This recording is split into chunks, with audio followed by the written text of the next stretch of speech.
न भूल मत जइयो राधे रानी के चरण, राधे रानी के चरण, महारानी के चरण, राधे रानी के चरण, महारानी के चरण। मन भूल मत जइयो राधे रानी के चरण, मन भूल मत जइयो राधे रानी के चरण, राधे रानी के चरण, महारानी के चरण, राधे रानी के चरण, महारानी के चरण।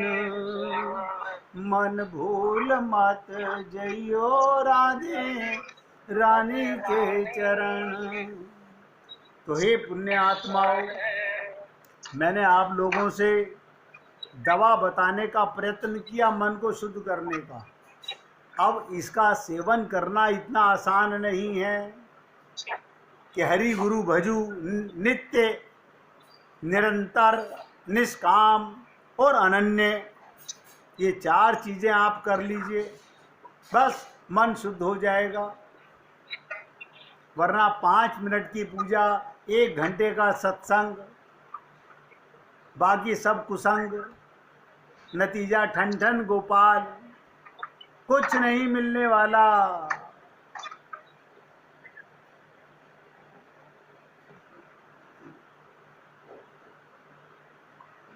हमारे अंदर एक बहुत बड़ी बीमारी है।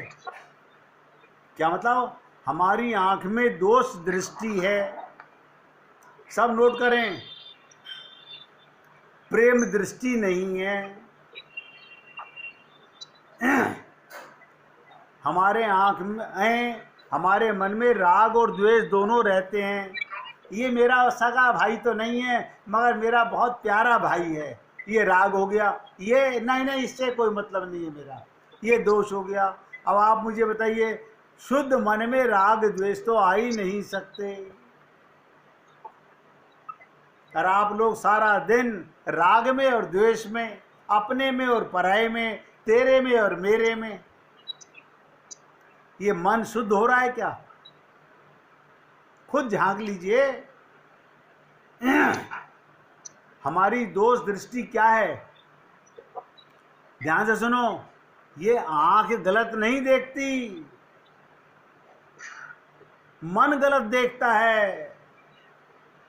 मन में आता है ये मेरा अपना है, आंख देख के, आंख तो वही देख रही है, आंख तो आईना है, आंख झूठ थोड़ी बता रही है। आपका मन उसका गलत अर्थ निकाल रहा है। मूल चीज ये पकड़ने की है।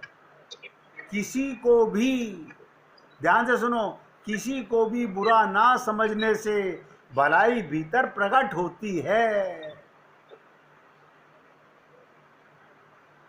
बुरा जो देखन में गयो, बुरा न मिलियो कोई, जब मन खोजो आपनो, मुझसे बुरा न कोई। और आप हम लोग, अरे मैंने उसके साथ इतना भला किया, मैंने उसको इतना कुछ दिया लिया, और उसने मेरे साथ ऐसा किया। ये दोष दृष्टि, दोष मन में भर गया, नफरत मन में भर गई, आपका नरक में वास हो गया।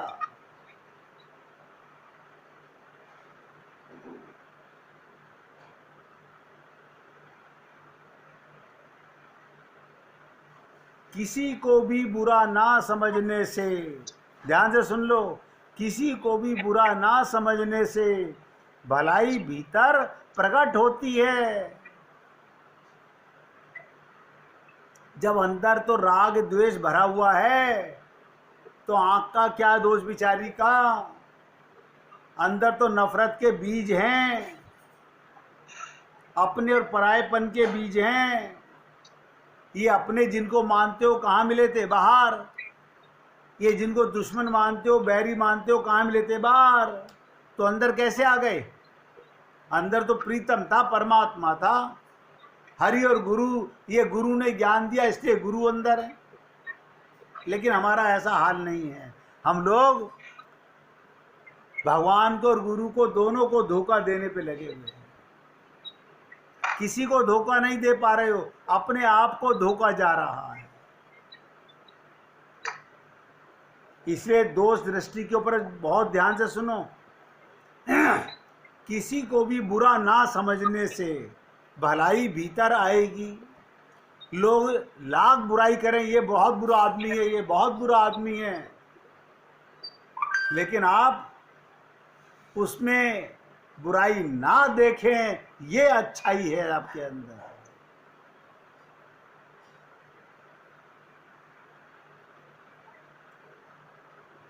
सारी दुनिया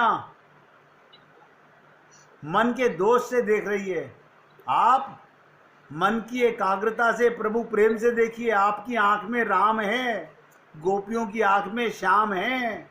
वो कहते हैं जित देखूं तित श्याममयी है। उन्हें गोबर में भी भगवान नजर आता है। और आप और हम लोग कहीं जाते हैं, नहीं उनसे बात नहीं करते, हम उनसे हमारा मन नहीं मिलता, उनसे हमारी नफरत है, हमारे वो बुराई करते हैं, हम उनसे बात नहीं करेंगे। आप भले हो, ये दोष दृष्टि मन के अंदर है। अब बताओ मन में भगवान कैसे आए? आदत डालो दुश्मन को भी भगवान का रूप मानना। किसी को भी बुरा ना समझने से भलाई भीतर से प्रकट होती है, और भीतर से प्रकट हुई भलाई, ध्यान से सुनो, जो भलाई भीतर से आएगी वो ठोस और व्यापक होती है, वो कभी जाती नहीं। अगर आप अपनी निर्दोषता को सुरक्षित रखना चाहते हो, क्या मतलब, अपने अंदर अगर अपनी आंख में, अपने मन में भगवान को रखना चाहते हो, तो किसी में दोष मत देखना।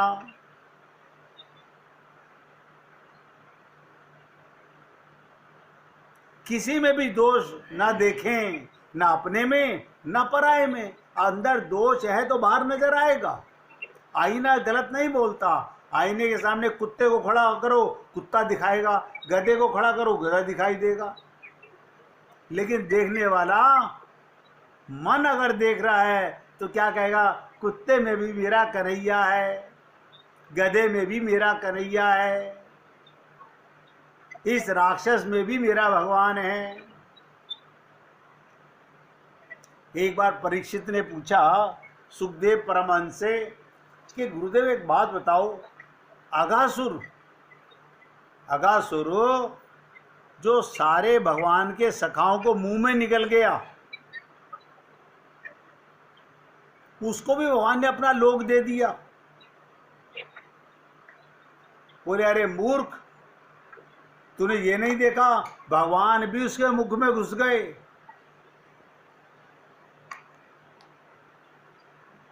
आपका संबंध किसी प्रकार भी हो, लेकिन भगवान से हो, राग से हो, द्वेष से हो, भगवान से होना चाहिए। हाँ, दुश्मनी करनी है तो भगवान से करो ना, शत्रुता करनी है तो भगवान से करो। नहीं, उनसे तो हम मांगते हैं ना, हम मांगते हैं।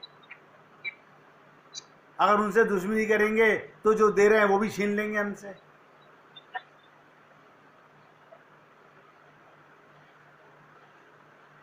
दूसरे को निर्दोष बनाने की नीयत से, ध्यान से सुनो, जैसे डॉक्टर, मैंने कल भी कहा था, डॉक्टर पेट चीरता है, वो क्या करता है? बुराई को मिटाने के लिए पेट चीर रहा है, और एक लफंगा पेट चीर रहा है। दोनों में अंतर कितना है? तो इसी प्रकार संत महात्मा हमारे अंदर निर्दोष बनाने की नीयत से, हमारे दोष देखने में बुराई नहीं है। जो हमारे संत महात्मा गुरु हम में बुराई देखते हैं, हमें जताते हैं, उनमें बुराई नहीं है, उन्हें ये बुराई नहीं है। वो तो आपको बता रहे हैं कि आप लोगों के अंदर ये बुराई कहाँ भरी हुई है। आंख में बुराई नहीं होती, आंख तो देखने का काम करती है, उसे क्या पता बुरा क्या होता है भला क्या होता है। आंख तो जैसा देखेगी मन उसके अंदर बुराई निकालता है।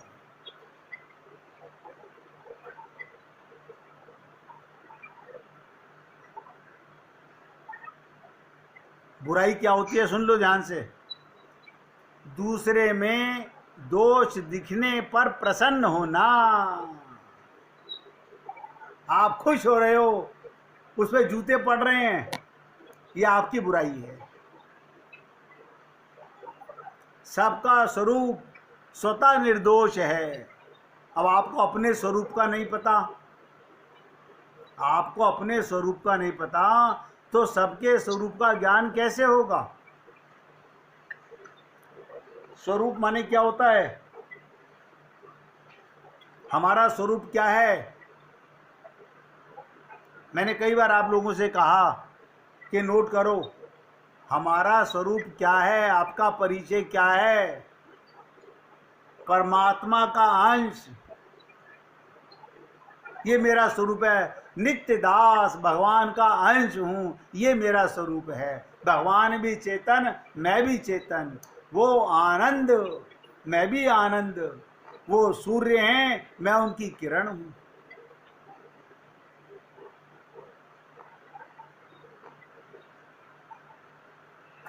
अतः पुत्र को और शिष्य आदि को स्वरूप से निर्दोष मानकर उनमें दिखने वाले दोष को आगंतुक मानकर ही उनको शिक्षा देनी चाहिए।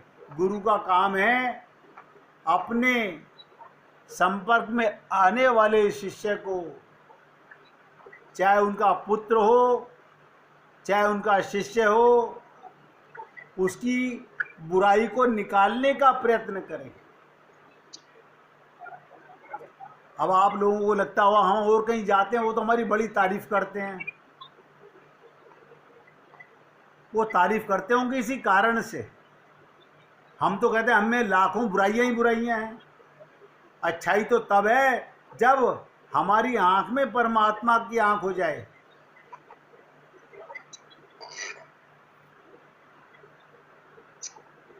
इसलिए प्रत्येक गुरु का काम है अपने संपर्क में आने वाले शिष्य के दोष मिटाए, बुराई को मिटाए, उसकी झूठी तारीफ कभी ना करे।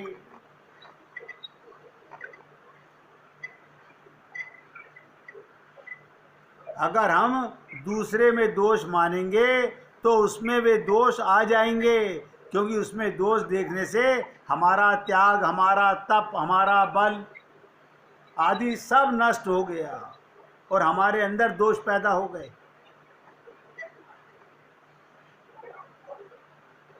हम बुरे कब हैं, जब हम दूसरे को बुरा देखते हैं। इसीलिए कहा गया, राम सुखदास जी बार बार कहते थे, ध्यान से सुनिएगा, अगर हम दूसरे में दोष देखेंगे तो उसमें वे दोष आ जाएंगे देखने वाले में, क्योंकि उसमें दोष देखने से हमारा त्याग, हमारा तप, हमारा बल, हमारी पूजा, हमारी सत्संग सब 0/100 हो गया। इसलिए आपसे निवेदन करता हूँ, ये छोटी छोटी सी बात हैं, अगर आप और हम लोग दृढ़ता से पकड़ना चाहें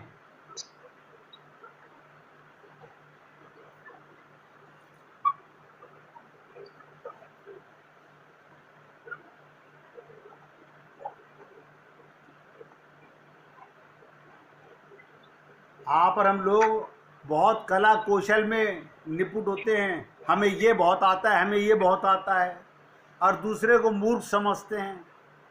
मैंने आपको पहले भी एक बार ये लीला सुनाई हुई है, क्या कि एक बार नौका में एक प्रोफेसर साहब और एक बालक नौका चलाने वाला, वो प्रोफेसर साहब उससे पूछने लगे, अकेले थे नौका में बैठ करके, तुम कुछ पढ़े लिखे हो? बोले नहीं बाबू, मैं पढ़ा लिखा तो नहीं हूँ। तुम घड़ी देखना जानते हो? बोले नहीं, मुझे घड़ी देखने भी नहीं आती। तो तुम्हें समय का अंदाजा कैसे होता है? बोले सुबह सूर्य उदय होता है, हम समझते हैं दिन निकल आया। सूरज सर पे आ गया, हम समझते हैं दोपहर हो गई। सूरज छिपने लगता है, हम समझते हैं शाम हो गई। बोले तू कभी स्कूल गया ही नहीं? बोले नहीं जी, मैं कभी नहीं गया। बोले तुम्हें क्या आता है? बोला बस जी नौका चलानी आती है या यमुना में तैरना आता है। बोले रे मूर्ख, मैंने तो तैरने के ऊपर थीसिस लिखी हुई हैं। उसी समय भगवान ने कहा इस महाज्ञानी पंडित को ये बहुत पढ़ा लिखा है, इसको दिखाऊं कि दूसरे में बुराई देखने का क्या कारण है। एक भंवर पड़ गया, नौका पलट गई। तो बच्चा बोला महाराज जी, आपने तो तैरने पे बुक लिखी है, आप तो तैरना जानते ही होगे।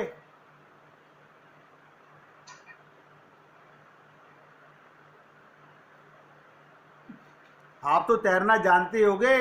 तो बच्चा तैरते हुए पूछ रहा है, केवट ने तैरते हुए पूछा बाबूजी क्या आप तैरना नहीं जानते? बाबूजी ने कहा नहीं।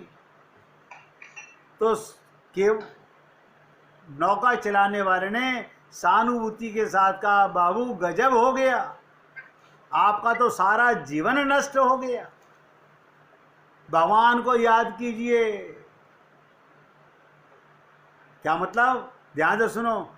सारी विद्याओं में निपुण होने पर भी जैसे तैरना न जानने से मनुष्य को नदी के गर्भ में डूबना पड़ता है, इसी प्रकार संसार को कोई भी कला या शिक्षा हमें इस दुख सागर से कभी नहीं बचा सकती।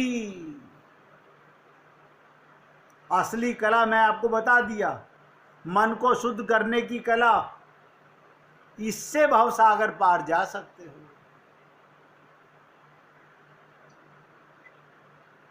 उसी कला को सीखना चाहिए जिससे भव सागर पार जाया सके। इसी से मनुष्य सत्य के यथार्थ स्वरूप को या परमात्मा के तत्व को भली भांति जानकर सदा के लिए दुखों से छूट जाता है। इसलिए हे पुण्य आत्माओं, आज मैं तो अपने सत्संग को यहाँ विराम दे रहा हूँ। कल फिर आपकी सेवा करूँगा। जरा सोच के रखिएगा, जो मन को शुद्ध करने की दवा बताई है उन चारों पर आपसे पूछूंगा भी कि आपने इसमें क्या समझे, क्या समझ में आया आप लोगों को। आज बीना जी ने गुड्डी जी से कहा था कोई भजन सुनने के लिए, अब आप उनके मुख से भजन सुनिएगा। इतना तो करना स्वामी, जब प्राण तन से निकले। इतना तो करना स्वामी, जब प्राण तन से निकले। गोविंद नाम ले कर मेरे प्राण तन से निकले। गोविंद नाम ले कर मेरे प्राण तन से निकले।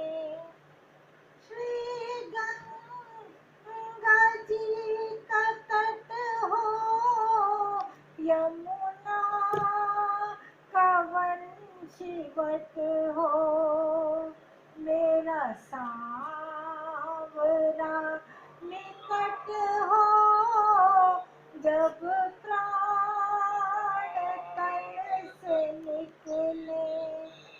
मेरा सांवरा निकट हो, जब प्राण तन से निकले। गोविंद नाम लेकर मेरे प्राण तन से निकले।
जग धो तृषा मिटाओ, तुलसी का पत्र पाओ, सिर चरण रज लगाओ, जब प्राण तन से निकले, गोविंद नाम ले कर मेरे प्राण तन से निकले। आना अवश्य आना, राधे को साथ लाना। आना अवश्य आना, राधे को साथ लाना। दर्शन मुझे दिखाना, जब प्राण तन से निकले, गोविंद नाम लेकर मेरे प्राण तन से निकले। जब कंठ प्राण आवे, कोई रोग ना सतावे, यम दर्श ना दिखावे, जब प्राण तन से निकले, गोविंद नाम ले कर मेरे प्राण तन से निकले। उस वक्त शाम आना, नहीं मुझको भूल जाना, मुरली की धुन सुनाना, जब प्राण तन से निकले, गोविंद नाम ले कर मेरे प्राण तन से निकले। सुधि होवे नाही तन की, तैयारी हो गमन की। सुधि होवे नाही तन की, तैयारी हो गमन की। लकड़ी हो ब्रज के बन की, जब प्राण तन से निकले।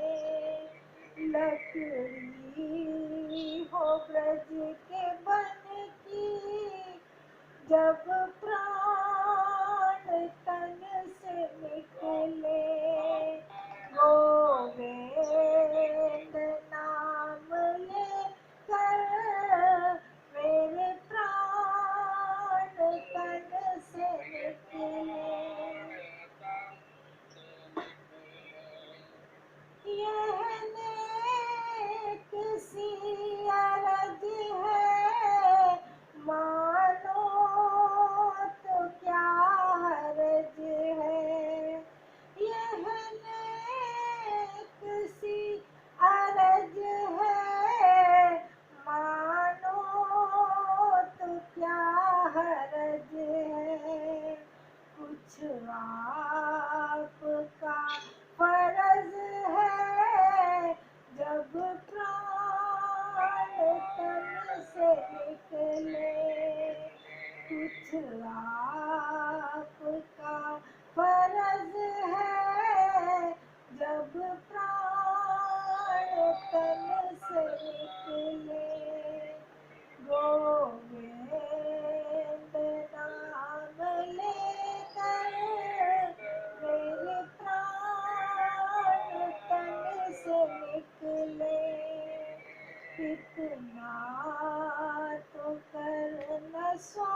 बोलिए वृंदावन बिहारी लाल की जय।